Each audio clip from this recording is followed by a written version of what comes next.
প্ৰপঞ্চ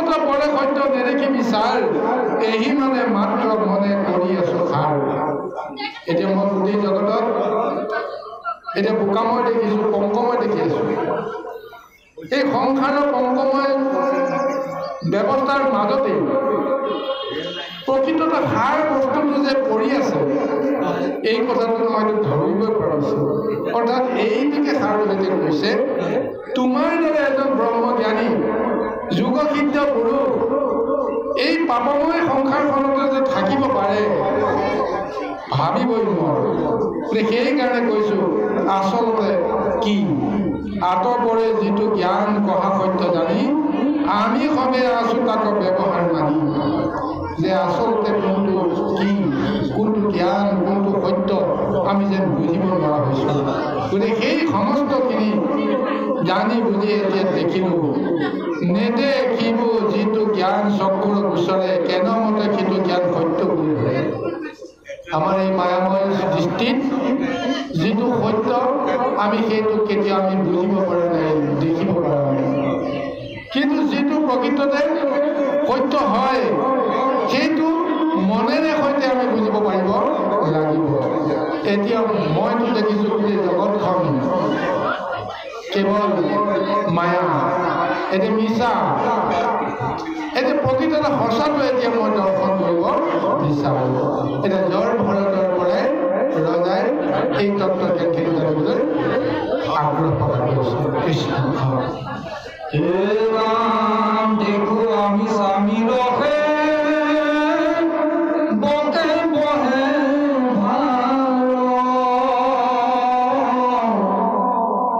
ৰহিলে অৱশ্যে দুখ নিবেকতা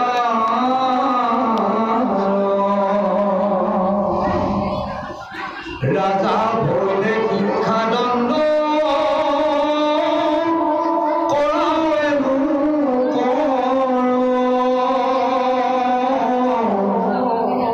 দৰে প্ৰাণী হবে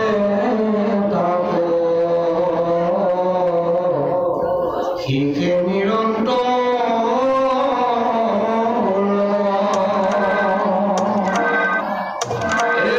মৎস্যুতৰ কিংকৰ যি হব ভৈল প্ৰায় তাৰা হবে শিক্ষা দেই প্ৰাণীক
যে আমাৰ যিটো সাম্যক জ্ঞান আছে, সেই জ্ঞান দৃষ্টিত আমি বুজিছিলোঁ যে ৰজা হ'লে ৰজাৰ দৰে যিটো ভোগ সেইটো ভোগ কৰিব লাগিব আৰু প্ৰজাসকলক শাসন কৰিব লাগিব।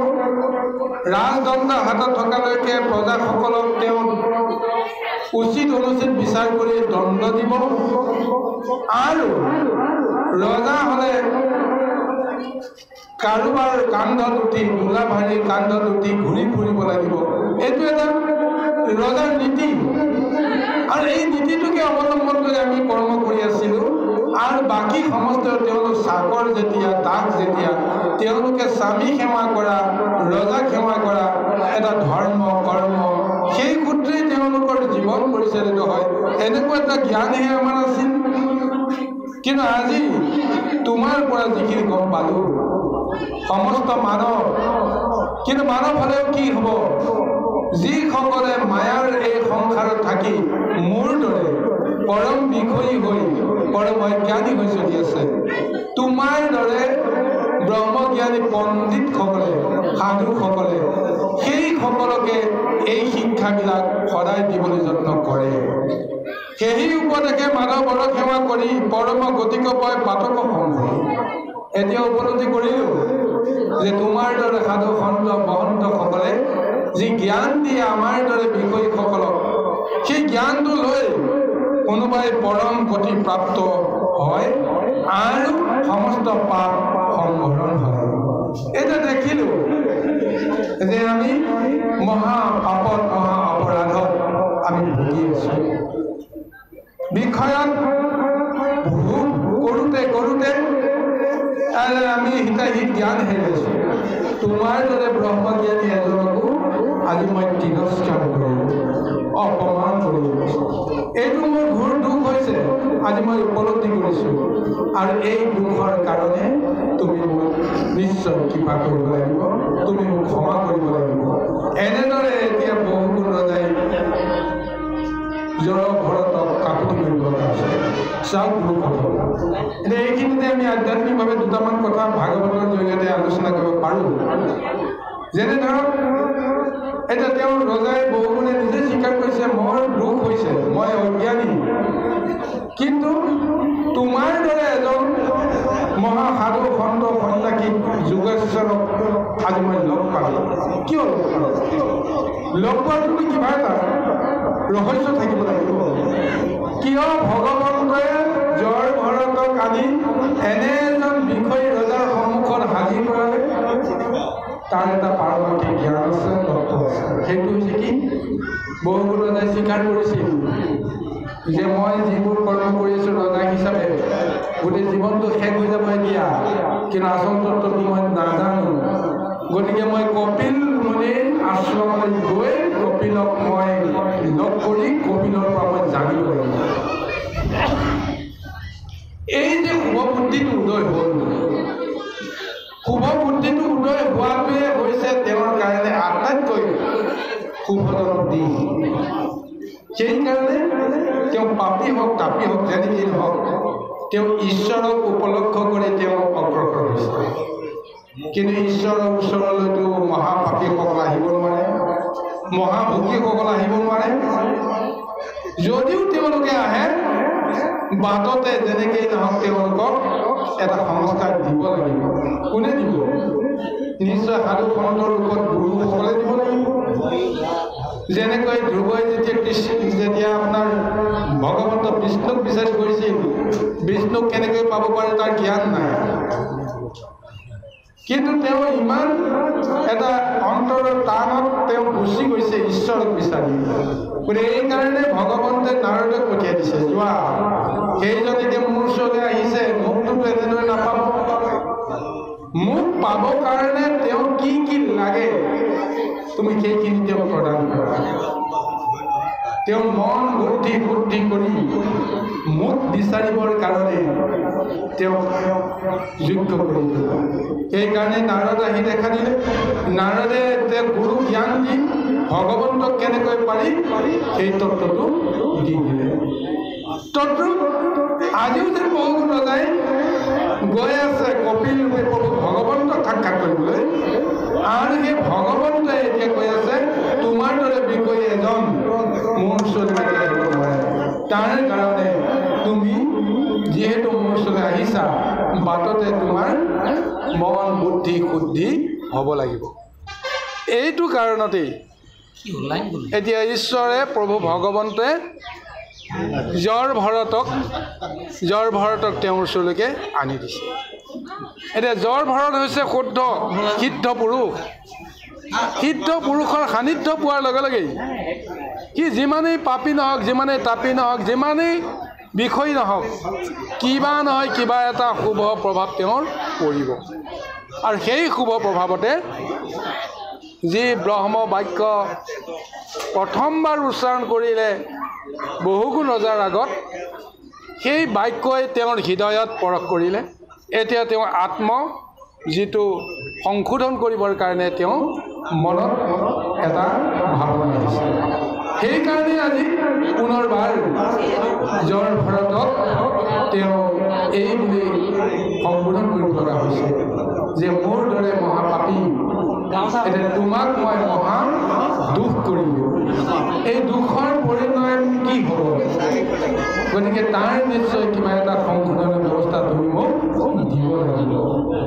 হয় নে নহয় গুৰুসকল? চাওকচোন, প্ৰশ্নবিলাক আমি নিজৰ মাজতে কৰিব লাগিব। ইমানেই তেওঁ বিষয়, অথচ সাধু সন্তৰ দৰ্শন কৰে কিমান সৌভাগ্যৰ কথা। যিকোনো মানুহেতো সাধু সন্তৰ মহন্তৰ গুৰু দৰ্শন হ'ব নোৱাৰে। তেওঁৰ পূৰ্বজন্মৰ কিবা এটা সংস্কাৰ থাকিব লাগিব বা ইহজন্মত তেওঁ কিবা নহয় কিবা এটা পুণ্য কৰিব লাগিব। পুণ্যৰ ফলত তেওঁ যদি আকাংক্ষা জাগে ঈশ্বৰ দৰ্শন কৰে, হয়তো বহুগুণৰ মনত কপিল যে ভগৱন্ত এই ধাৰণাটো নাহিব পাৰে, কাৰণ কপিলে সন্ন্যাসী ৰূপে বৰ্তমান জগতত বিহাৰ কৰি আছে। গতিকে সাধু বুলিয়ে তেওঁ গণ্য কৰিও তেওঁ ওচৰলৈ অহাৰ যেতিয়া মানৱ কৰিলে, গতিকে তেওঁ পৰম কিবা পাৰিব। কাৰণ ঈশ্বৰক উদ্দেশ্য কৰি যদি আমি মন বুদ্ধি যদি আমি এক কৰিব পাৰোঁ, তেতিয়াহ'লে নিশ্চয় আমাৰ কিবা নহয় কিবা প্ৰকাৰে গতি সাধন হ'ব। গতিকে আপোনাৰ পন্থটো যিয়েই নহওক, পন্থটো আপুনি অহংকাৰী সূত্ৰে হওক বা আপুনি বিনয়ী সূত্ৰই হওক, ঈশ্বৰক যদি আপুনি সম্বোধন কৰে, ঈশ্বৰে আপোনাক যেনেকেই নহওক তেওঁৰ ওচৰলৈকে অনাৰ ব্যৱস্থাটো কৰিব। এতিয়া এইকাৰণে বহুগুণ ৰজাক শুদ্ধি কৰিবৰ কাৰণে যেন জৰ ভৰতক এনেদৰে তেওঁ সন্মুখলৈকে লৈ আহিছে। কৃষ্ণ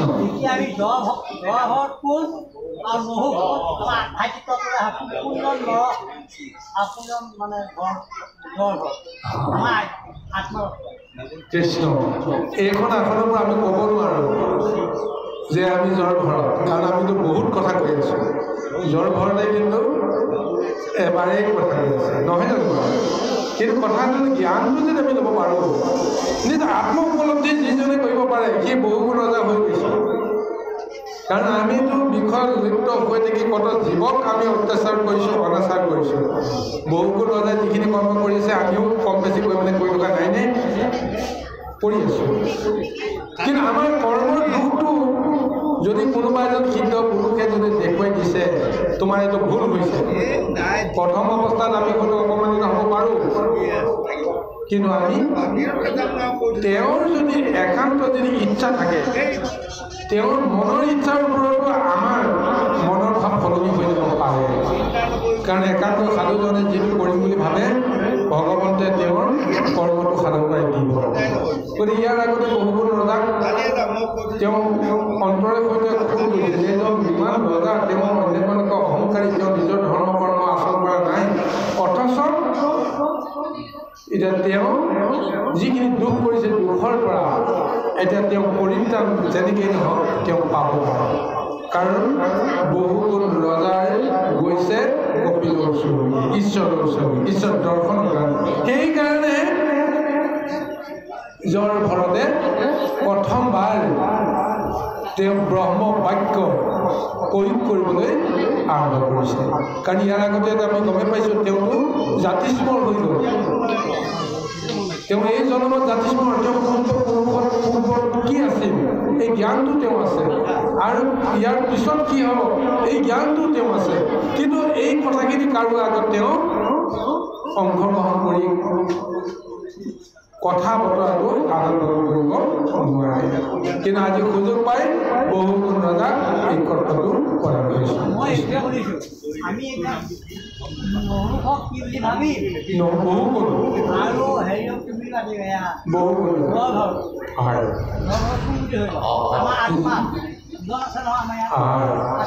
এতিয়া আত্মা জীৱাত্মাৰ পৰমাত্মা, জীৱাত্মা বুলি ক'লে আমি বহুগুণক ক'ব লাগিব, পৰমাত্মা বুলি ক'লে আমি জৰ ভৰতক ক'ব লাগিব, নহয় জানো? আত্মজ্ঞান যিজনে দিছে, নহয় জানো? সেইজন আমি তেনে হিচাপে আমি মানি লাগিব। কৃষ্ণ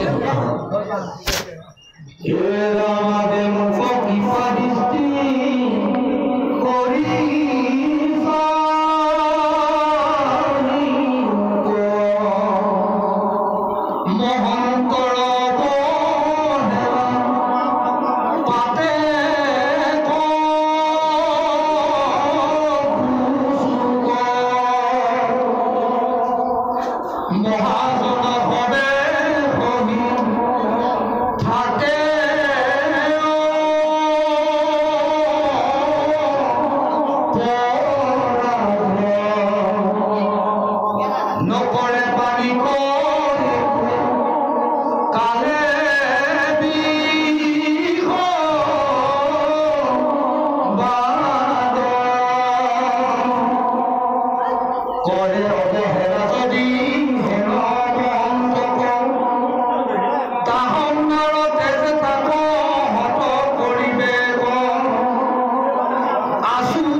কৰিলোঁ সেইটোতো হিচাপেই নাই।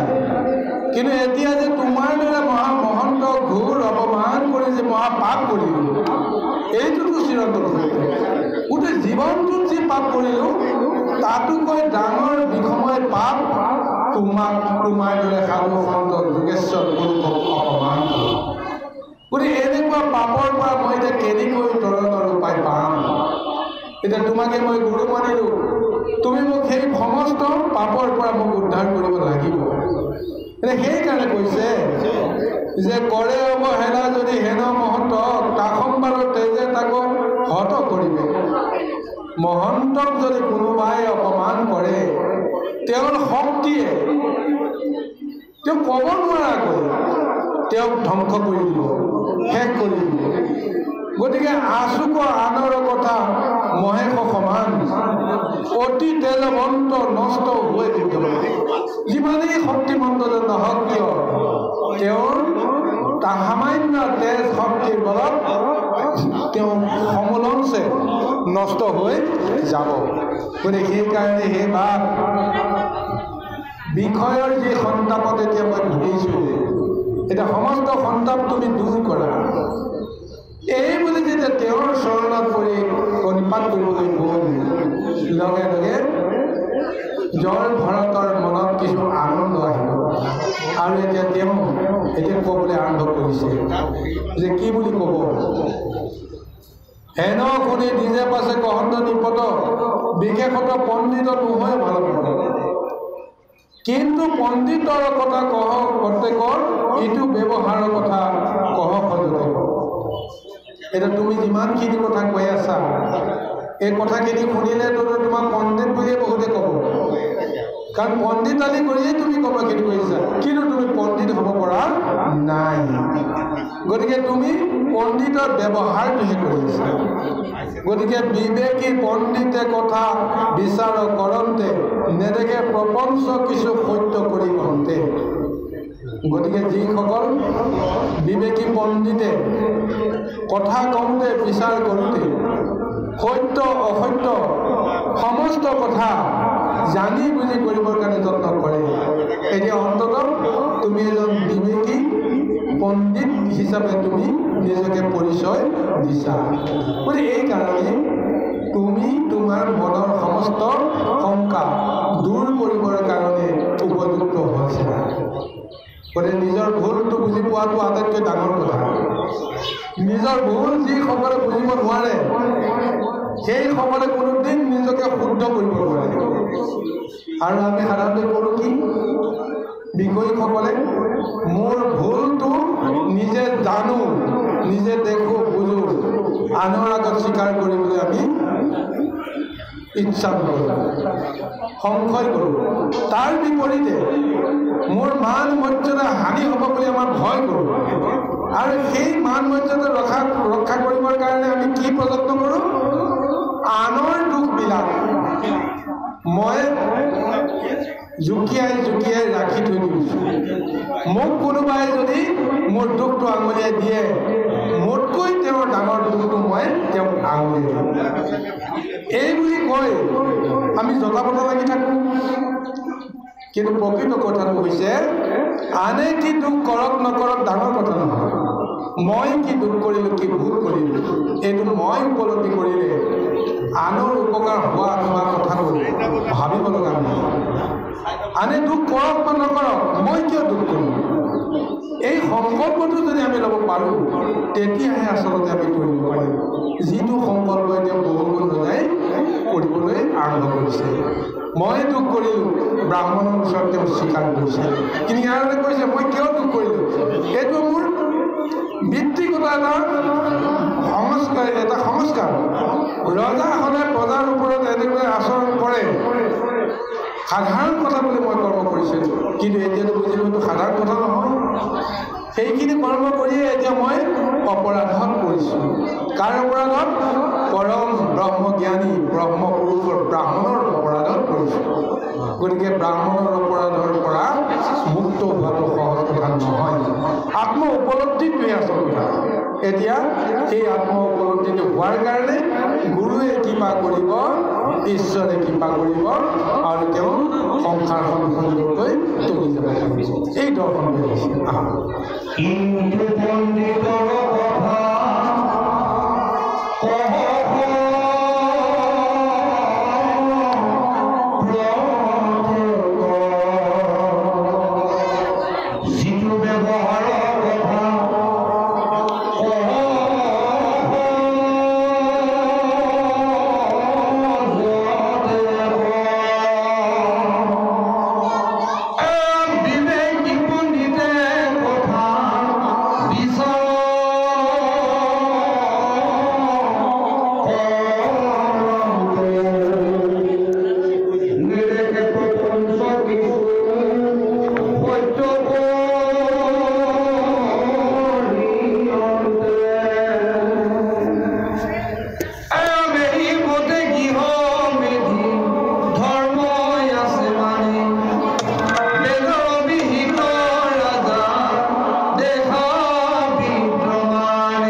যদিও ৰজাক দুখ ধৰিছে যে তুমি জ্ঞানীৰ দৰে কৰ্ম কৰি আছা, কিন্তু তুমি অজ্ঞানীৰ দৰে আচৰণ কৰি আছা। এতিয়া এই কথাখিনিৰ ওপৰত ভিত্তি কৰিয়ে তেওঁৰ আত্মবুদ্ধি সংশোধনৰ ব্যৱস্থা কৰালে। আৰু এতিয়া যেতিয়া তেওঁৰ চৰণ শৰণাপন্ন হ'ল, নিজৰ দুখটো যেতিয়া বুজি পালে, তাৰপিছত এতিয়া দৰভৰতে তেওঁ কৈছে, আচলতে তোমাৰ অন্তৰত যিখিনি ভাৱনা চলি আছে, এই ভাৱনাখিনি সঁচাকৈ অমূলক নহয়। তাৰ কাৰণে তোমাকো দোষী কৰিব নোৱাৰো, কাৰণ সমাজ ব্যৱস্থাই যিটো কৰে সেইমতেতো আমি কম বেছি পৰিমাণে সকলোৱে সেই ব্যৱস্থা মানি ল'ব লাগিব। এতিয়া সেই ব্যৱস্থাৰ মাজতে কৈছে, এই মতে গৃহ মেধি ধৰ্ম আছে, মানে বেদেৰ বিহিত ৰাজা দেখা বিদ্যমানে। তাৰমানে ক'বলৈ গৈছে কি, যে আমি সাংসাৰিক গৃহস্থী ধৰ্ম পালন কৰিবলৈ যাওঁতে, আচাৰ নীতিৰ সংস্কাৰৰ সূত্ৰে কৰ্ম কৰিবলৈ যাওঁতে আমি হয়তো দুখ আৰু কষ্ট ভুগিব লাগিব, পাপ পুণ্য আমি অৰ্জন কৰিব লাগিব, যাৰ ফলত আমাৰ কৰ্ম ফলে আমাৰ ভাগ্য নিয়ন্ত্ৰণ কৰিব, সংস্কাৰ নিৰূপণ কৰিব। গতিকে সেইকাৰণে কৈছে, তুমি এই ৰূপত কৰ্ম কৰিবলৈ যাওঁতে যদি তুমি যিমানেই তত্ত্ব জ্ঞান তুমি আহৰণ নকৰা কিয়, সেই তত্ত্ব জ্ঞানক কেতিয়াবা ভ্ৰষ্ট হৈ যাব পাৰে। যোগীসকলৰো পথভ্ৰষ্ট বা যুগভ্ৰষ্ট হৈ যাব পাৰে। কিহৰ কাৰণে? সাংসাৰিকতাৰ মাজত কৰ্ম কৰিবলৈ যাওঁতে, বিষয়ৰ মাজত কৰ্ম কৰিবলৈ যাওঁতে এইবিলাক সম্ভৱ হ'ব পাৰে। গতিকে তাকে কৈছে, পাৱে তাতো তত্ত্ব জ্ঞান নকৰে প্ৰকাশ, যাতো কৰ্ম ফল মানে সকলে বিনাশ। কেতিয়াবা কেতিয়াবা কি হয়, সমস্ত কথা জানিও, সমস্ত কথা বুজিও, তত্ত্ব জ্ঞান লাভ কৰিও প্ৰকাশ কৰিবৰ কাৰণে তেওঁ সাহস নকৰে। বৈজ্ঞানিক জ্ঞান দি মনে পালো কষ্ট, ভাঙাবোৰ ভাঙি ডিমাবোৰ ভাঙি চিঙি, কি বাঁহাবোৰ ভাঙি চিঙি ডিমা কৰিলে নষ্ট, তেনেকুৱাই নহ'ব জানো? বৈজ্ঞানিকজনক যদি তত্ত্ব জ্ঞান দিয়া যায়, সি কি বুজিব, কি নুবুজিব? তেওঁক অপমান কৰা বুলি তেওঁ জ্ঞান কৰি পুনৰবাৰ আমাকে অপমান কৰিব, আৰু যিটো মনৰ কষ্ট পাম তাৰ পৰা আমি নিজেও নিষ্ঠান পাম। গতিকে সেইকাৰণে কৈছে যে তত্ত্ব জ্ঞান জানিও তেওঁ ক'তো প্ৰকাশ কৰিব নোৱাৰে। নোৱাৰাৰ ফলত দুটা দিশ হয়, এটা নিজৰে সৰ্বনাশ হয়, আনটো হৈছে জগতৰ সৰ্বনাশ হয়। মায়াময় সংসাৰত ক'লেও বিপদ নক'লেও বিপদ চিন্তা কৰি চাওকচোন হয়নে নহয় যিটো কথা মই জানো যে এইটো ভুল এই ভুলটো যদি মই প্ৰকাশ কৰিব নোৱাৰোঁ তেতিয়াহ'লে মোৰ গোটেই অন্তৰত তাৰ এটা বিষময় ৰূপ এটা চলি নাথাকিব মই দেখিছোঁ মানুহ এটা কিবা নহয় কিবা এটা প্ৰকাৰে তেওঁ মহা দুখ কৰিছে কিন্তু দুখ কৰাৰ লগে লগে সেই দুখটো যদি মই যদি প্ৰকাশ কৰি দিওঁ তেতিয়াহ'লে কি হ'ব তেওঁৰ গৃহ সংসাৰত অশান্তি হ'ব ইটো হ'ব সিটো হ'ব এনেকুৱা ভাৱনা কিছুমানে মোক কি কৰে মনে মনে থাকিবৰ কাৰণে মোক বাধ্য কৰে আনে বাধ্য কৰক নকৰক বেলেগ কথা মোৰ বিবেকী মনটোৱে ক'ব যে এইখিনি সময়ত এইটো কথা কোৱা মানে গোটেই সংসাৰত এটা ডাঙৰ পয়মাল হ'ব কিন্তু এই বোজাটো যদি মই অন্তৰৰ ভিতৰত ৰাখোঁ তাতোকৈ ডাঙৰ বোজা এটা মই লৈ থকাৰ কাৰণত মোৰ কিমান ক্ষতি হ'ব পাৰে গতিকে এইখন বিষয়ৰ সংসাৰত এনেকুৱা দুখাদুখবিলাক থাকিব ইয়াত আজি সিদ্ধসকলে গুণীসকলে জ্ঞানীসকলে সেইটো দুখাদুখ কেতিয়াও মানে বিচাৰ বিবেচনা নকৰে কাৰণ সাধুসন্ত মহন্তসকলেতো কৈছেই যে পাপক ক্ষীণ কৰিবা কিন্তু পাপীক ক্ষীণ নকৰিবা পাপ কৰ্মটোকে ক্ষীণ কৰিব দিছে কিন্তু পাপীজনে ক্ষীণ কৰিব দিয়া নাই গতিকে সেইকাৰণে তেওঁ নাজানি নুশুনি বেয়া কৰ্ম কৰিলে তেওঁ বেয়া পাই লাভ নাই এনেকুৱা এটা ধাৰণা লৈ আজি জ্বৰ ঘৰতেও বহুগুণ ৰজাক যেন তেওঁ ক্ষমা কৰিবলৈ কাৰণে গৈ আছে ঠিক তেনেকুৱা এটাই স্বৰূপ এটা দেখিছে দেখুৱাইছে এইমতে কহিলন্ত অসত্য কৰ্মক মিছা কৰি কহিবাক লৈলা সংসাৰ আমি সমস্তবিলাকে এই অসত্য সংসাৰকে আমি জানি বুজি সাৰ কৰিবৰ কাৰণে যত্ন কৰি আমি কৰ্মটো কৰি আছোঁ আৰু মিছাকৈ গোটেই জীৱনটো পাৰ কৰিছোঁ যেবে তিনি গুণ থাকে মনক আৱৰি তাবলৈকে ফুৰে লোক নানা কৰ্ম কৰে আচল কথাটো এইটোৱে হৈছে এই সংসাৰত তিনি গুণত আবদ্ধ হৈ থকালৈকে আমি নানা কৰ্ম কৰিবৰ কাৰণে যাওঁতে হয়তো অনেক দুখাদুখ হ'ব পাপ পুণ্য আচৰণ হ'ব এইটো এটা সাংসাৰিক ৰীতি গতিকে এই তত্ত্বটোকে বুজাই বহুগুণ ৰজাৰ মন বুদ্ধিক আৰু অলপমান শক্তিশালী কৰিবৰ কাৰণে তেওঁ যে প্ৰযত্ন কৰিছে সেইকাৰণে আজি সাংসাৰিক ব্যৱস্থাৰ মাজত জ্বৰ ঘৰতে এই জ্ঞান তত্ত্বখিনি প্ৰদান কৰিছে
আহি যায় সেই কৰ্মৰ ফলত আমাৰ পিছৰ যিটো পৰৱৰ্তী জনম বা পৰৱৰ্তী আমাৰ স্থান কোন হ'ব আজি জ্বৰ ভাৰতে কথাখিনি কৈ আছে ৰজগুণ তমগুণ আৰু সতগুণ এই তিনি গুণৰ প্ৰভাৱ আমাৰ দেহৰ ভিতৰত থাকে কিন্তু থাকিলেও কৰ্ম কৰিবলৈ যাওঁতে তিনিটা গুণৰ ভিতৰত এটা গুণৰ প্ৰভাৱ বেছি হয় সতগুণৰ প্ৰভাৱ বেছি হ'ব নহয় ৰাজগুণৰ নহয় তমগুণৰ সেই সূত্ৰে তেওঁৰ গুণৰ প্ৰভাৱটো জগতে বিচাৰি পায় সতগুণৰ প্ৰভাৱত যিজনে কৰ্ম কৰি জীৱন ত্যাগ কৰে সেইজনৰ স্থান পৰলোকত দেৱতাৰ শৰীৰত বাস হয় আৰু যদি ৰজগুণৰ কৰ্ম কৰোঁ তেতিয়াহ'লে সেই কৰ্মসূত্ৰে জীৱটোৱে পুনৰবাৰ আকৌ মনুষ্য তনু লাভ কৰিব পাৰে কিন্তু যদি আমি তমগুণৰ প্ৰভাৱত যদি কৰ্ম কৰাটো পৰিলক্ষিত হয় সেই তমগুণেজনে পিছৰ জনম তেওঁ ভূত প্ৰেত ৰাক্ষস ইত্যাদি ইত্যাদি এনেকুৱা এক যোগলৈকে যাব লগা যাৰ যেনেকুৱা গুণ কৰ্ম সেই অনুসৰি জীৱবিলাকে কৰ্ম কৰিব লগা হয় আৰু এই কৰ্ম যে কৰিব লগা হয় কৰ্ম কৰোঁতে কোনোবাই বোধে ভাবিব পাৰে যে মই আৰামত আছোঁ মই কাম কৰা নাই মই এনেই আছোঁ নহয় কোনো জীৱই কোনো ক্ষণতে ৰৈ থাকিব নোৱাৰে সকলো সময়তে কৰ্মটো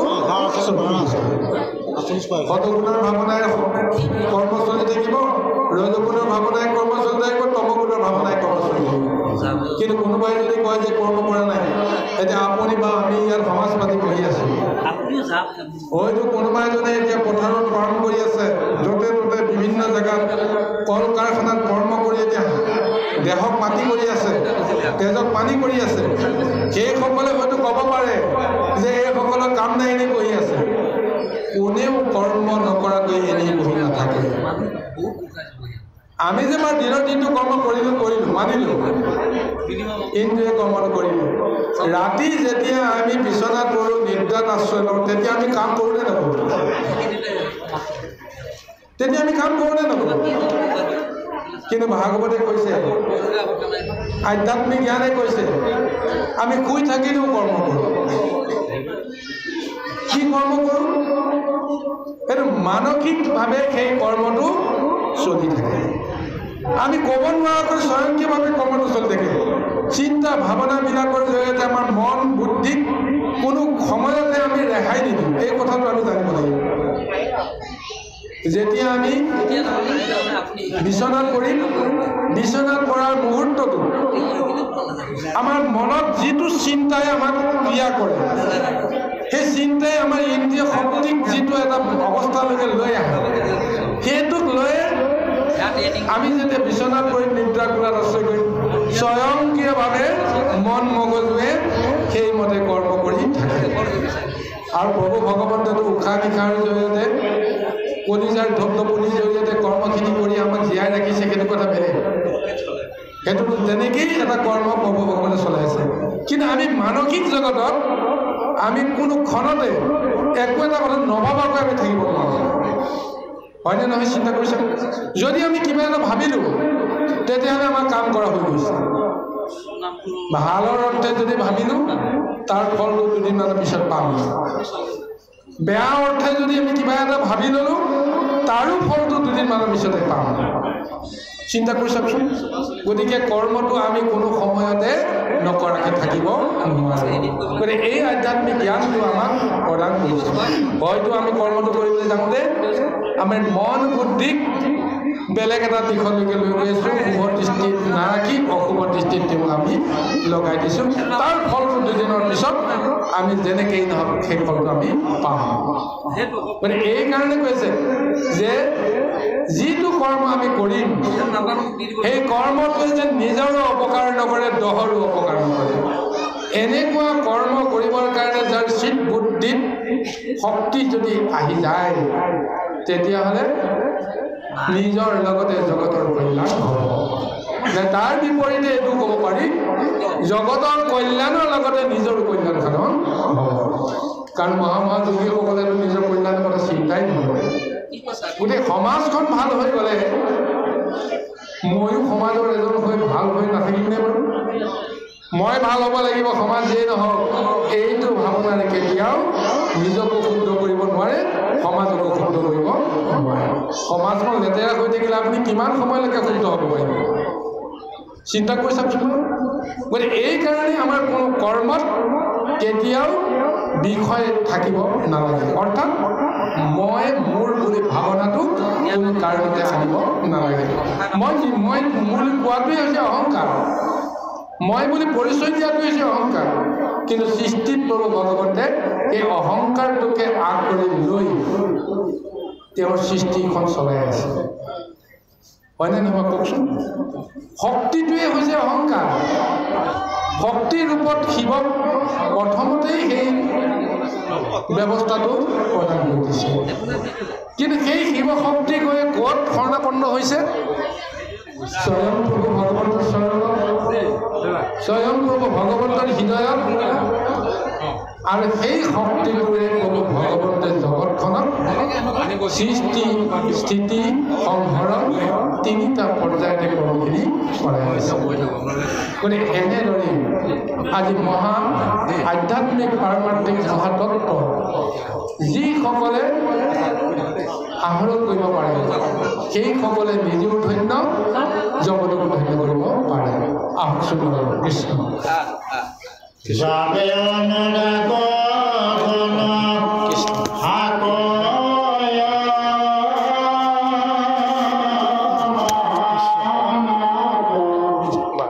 Amen.